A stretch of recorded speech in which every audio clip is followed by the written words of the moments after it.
There are some moments in life where you feel as if you've been put through the ringer. Whether it's a long day at either school/work and you just want to get away with it all, or at other times you just feel like shit in general, there is always something that helps you get by while not being demotivated to the point where you just don't want to do anything productive for the rest of the week. And that thing mainly occurs to watching a slice of life that more or less tends to look on the brighter side of things. If you're ever in the mood for some unabashedly heartwarming stuff that will make your heart flutter like a butterfly, then anime has got you covered. There's pretty much a buttload of stuff out there that would even resemble the most hint of lighthearted joy in all mildly stressed out souls, in which they mainly serve as a courtesy to remind you that, hey, it's alright to just chill out and watch a pair of cute characters brightening up your day every now and then. Now, in what certain terms should this be applied to an anime exactly? Well, how about we'll say it's in a high school rom-com. Now, as utterly cliched as that might be, there are some several cases that, if done right, can bring about the most unbridled amount of wholesomeness that are pouring throughout our screens. It's not even hard to think of the closest anime that matches that description, such as Toradora, Kimi ni Totoke, Monthly Girls no Zakikono, or High School DX. No, wait, that's a different kind of wholesomeness. Or maybe just too depressed about the fact that you will probably never have a soulmate in your life. In that case, you could just get rid of the romantic elements altogether and just watch a moe-styled one, aka an anime mainly about cute girls doing cute things. But what if I told you that there is an anime that somehow manages to bring the wholesome factor up to 11 while also setting a few romantic tropes on the sidelines so that it wouldn't make you unintentionally rethink your love life, and having some of the best production quality you ever see in a high school anime?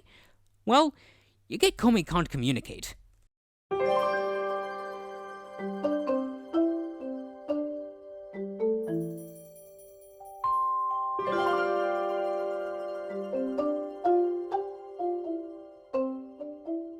Now, I know what you're thinking. Migs, who exactly is Komi-san, and why does she keep appearing on my internet anime forums? That is the question I've been asking myself way long before the anime got announced. Because as for the fans of the ongoing manga, they've been demanding for this series to get an adaptation even way before it would eventually debut this year. I mean, I was even curious enough to purchase and read the source material myself, and to an extent, I can even understand why the series is so popular. And actually, I thought, if it's not getting an anime anytime soon, then I might as well just consume it entirely via the manga. And then a week came along and this popped up. But that still doesn't explain why you should go and experience it at first hand, so let's just begin with the synopsis. For starters, obviously, this anime is set in a high school in which we follow a first year named Tadano Hidohido, who at first is just your typical go-to examples of a dense male lead. But that sort of adds to the point of his character, since allegedly due to past events that went awry in his middle school years, he would rather much blend in with the crowd and otherwise just standing out like any other teen who simply wants attention. That is until he meets our surrogate lead of the entire show, Shoko Komi, who, by the way, thanks to her mystifying and an ever so graceful presence, she has already garnered the attention of the entire student body on the first day. Seriously though, the people who praise the sheer living out of her might as well just be as big of a simp as someone who dedicated their entire life savings to an OnlyFans patron. Now I ask you this, just what exactly is the deal with this girl? Like, why does she act like the supposed class princess she is without even having to utter a single word? Yet despite everyone else around her acting like she's the second coming of Jesus Christ, she doesn't seem to acknowledge that they're even there in the first place. Well, the answer to that is rather simple. She has a communication disorder.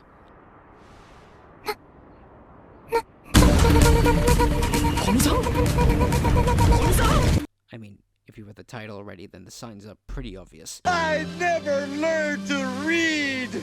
Yes, despite already being the alleged pretty girl of her class, the reason she can't even speak out a single word out is due to her own self-crippling social anxiety.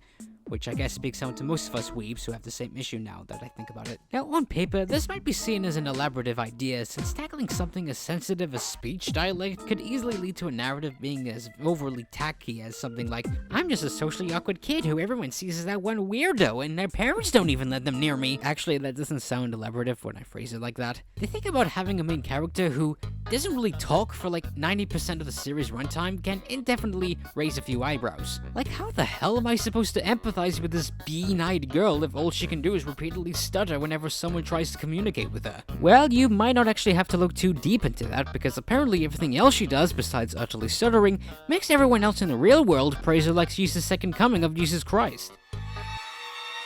My precious! And this is where the wholesomeness factors in. because in this rom-com, the sole thing that Komi ever wants in this story is to simply have 100 friends before graduating high school. Now, of course, this is a very vital task for someone like her to fulfill, but thankfully she is not alone. Which is where our surrogate lead, who will eventually be claimed by the title Shadono, as he comes in to offer his support as both being Komi's first friend, as well as a potential love interest. But what about the supporting characters, I hear you? Like, shouldn't there be an ensemble cast and a plot centering around a girl whose main goal is to have the most basic form of communication? Well, the answer to that is unfortunate. What? So let's just get right into that! Now, when you think of an ensemble cast in a high school anime, the first things that would often come to mind would be the many several archetypes that pose as to what the character would be like, which, depending on their dynamic relationship with one another, as well as how they would be properly established as opposed to the protagonist. You got the best friend who's barely involved in the plot type, you got the student council president whose presence is mainly reminiscent of a dictator for some reason, you got the plain old tsundere that always acts bashful and constantly kicks your face in even when you haven't really done anything wrong. The characters in Komi-san is, to an extent, not all that common from it. Instead, we get multiple characters who each individually has a set of unique traits, if I say so myself. To see what I mean, let's just start off with our first important character, aka Osana Najimi. That one kid who just so happens to be friends with literally everyone else in the same room as them. And now I know what you're thinking. What exactly is their gender? Well, that's a point no one really knows. Like, are they a trap? Are they a reverse trap? Are they a trap that's hidden inside of a reverse trap? Yeah, I don't even know where I'm going with this. To put it lightly, they are the perfect choice for a character to be put in with someone like Komi, because not only are they the most open candidate for someone like her to have as a friend, they're even essentially meant to be posed as the larger-than-life extroverted wildcard that helps us serve as a compass wheel to help find our main duo search for whoever else is willing to hang out with them. Not only that, but they're also the one that would help bring out the opportunities for our main lead to overcome. Like, the scene that when they're first introduced to us is when they outright deny Komi's request to be their friend simply due to a misunderstanding when they were kids. It really goes to show how well executed the character writing is, even if you may not see it in certain places. Okay, so I'm just gonna go ahead and trim the rest of the characters along the way because there really isn't that much to say about them apart from at least one, so let's just speedrun it. Kicking off our next candidate for being Komi's friend is Akagari Himiko, who's basically your clumsy, accident-prone kind of gal who's kind of a masochist and the only appealing factor about her lies within her chest. No joke. After that, you have Nakanaka Omuharu, who's kind of in a similar place with Komi, with the only difference being is that she's a full-blown Shinibyo. You can look that up if you want, because it's really interesting. And then there's Kamiko. She's essentially a bona fide stalker. Like, seriously though, she needs to have a restraining order on her at all times because she just takes that yandere approach up to 11 if you ask me. Hell, I don't even know why her mates still hang out with her because she needs to be put down! Now, explaining how each of these characters and Kamiko that would serve as a detriment in the chemistry between our main leads would make them seem like they're solely being written off as surface level characters who are just there to serve the main plot of the series premise, and to that end, it's really not that hard to see it through. Then again, I think that's the entire point of it. I mean, if you think about it, the sole end goal for Komi's characters is to simply have 100 friends, but it actually goes quite deeper than that. See, when it comes to a high school setting, one of the most important elements when it comes to telling a narrative in them would always be looking back to the themes that depict of coming of age. Sure, while having 100 friends is not exactly the most accurate thread of what life is supposedly in high school, yet the journey it takes to demonstrate it somehow manages to become one of the most heartwarming stuff you'll ever see, anime or otherwise. And while it is definitely on the more cookie-cutter side of things, with how both its story and characters are handled on top of it makes it all the worthwhile when you're fully prepped and engaged in a show, only to end up with a big heart of gold around your chest. So going back to the whole point of why the show radiates the sheer vastness of vivid wholesomeness, we would have to go all the way back to why it embraces that tone as the central mood in its entirety. And then of course, leads back to Komi-san herself. While it's pretty wary by the anime community at this point that Komi is always struggling to communicate, in which to the point it causes all sorts of feelings awakening in each degenerate to commit their life and soul to her. Just like any other waifu. But obviously there's a lot more to it than that, than just her, repeatedly stuttering to make a sentence or just trembling at the sight of something she desperately wants to say but can't. No, in actuality, the reason why so many people like her so much is because she carries a trait that most of us can relate to and has always been struggling to deal with it ever since. This is about a character being directly linked to a topic that people in real life has been struggling to deal with similarly. Sure, it may not be related to having a full-blown communication disorder, but having things like crippling social anxiety or autism spectrum has always been a stigma in our long-functioning society as a whole. I mean, I, myself, used to have a communication disorder, believe it or not, and as a kid growing up, it was always hard for me to picture what others are saying before me, or what I should say or do in order to respond back to them. I was initially seen as a weird kid, basically, and it was because of my disorder I always had someone else helping me with stuff in school, in which some certain cases that most of my classmates have already apprehended by now. Meanwhile, for me, I'm still processing what things go here or what does how, you get the point. What I'm saying here is that even though I may not have realized it as a kid back then, or even as a growing teen, I didn't exactly have a lot of people I would consider as a proper friend, and there were even times where I just get made fun of for my own antics, such as, being called names or get ridiculed for a thing you say, although you don't really mean it, but hey, that's a part of life that everyone goes through, really. All in all, throughout most of my childhood, I was really struggling to make friends, and yeah, I'm glad I'm stuck with the ones who accepted me as who I am, but as for the others, well, they could just be on the sidelines for all I care. And that's what's massively part of the reason I enjoy this anime so much, because for one, it hints at a pretty subjective social matter, but with how the story's interpreted through a simple girl who only wants to make friends, and 100 at that, it really makes for not just a wholesome rom-com, but also an uplifting tale about what it's like to fit in with other socially acceptable people, despite the inability to communicate with them.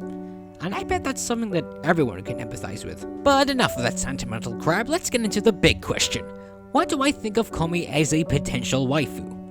Well, to put it in perspective, she does rightfully tick all the right boxes when it comes to being a standard yandere, and personally I do enjoy having the shy girl type as my ideal waifu after all, but when it comes to Komi herself, well, there's not really much I can say other than the fact that everything she does radiates sheer utter cuteness! Like, there is a pure reason as to why so many people have been declaring for the manga to be animated, because there's so much wholesomeness coming from that alone.